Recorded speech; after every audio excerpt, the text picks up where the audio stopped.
যখন কোনো বান্দা সূরা ফাতিহার একটা করে আয়াত বলে আলহামদুলিল্লাহি রাব্বিল আলামিন, সঙ্গে সঙ্গে আল্লাহ জবাব দিয়ে বলেন হামিদানি আবদি, বান্দা তুই আমার প্রশংসা করলি।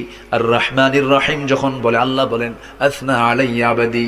মালিক ইয়াউমিদ্দিন যখন বলে আল্লাহ বলেন মাজ্জাদানি আবদি। এরপরে যখন বলে ইয়াকা না'বুদু ওয়া ইয়াকা নাস্তাঈন পর্যন্ত যখন বলে আল্লাহ বলেন বান্দারে তুই আমার কাছে কি চাস, প্রাণ খুলে চা রে বান্দা। ইহদিনাস সিরাতাল মুস্তাকিম থেকে শুরু করে নিয়া ওয়ালাদ-দাল্লিন পর্যন্ত যখন বান্দা বলে তখন আল্লাহ বলেন বান্দা নামাজের মধ্যে এমন প্রেমের খেলা খেললি বান্দা, তুই যা চাইলি সব আমি আল্লাহ কবুল করলাম। ওই বান্দা যখন রুকুতে যায় আল্লাহ তখন অস্থির হন।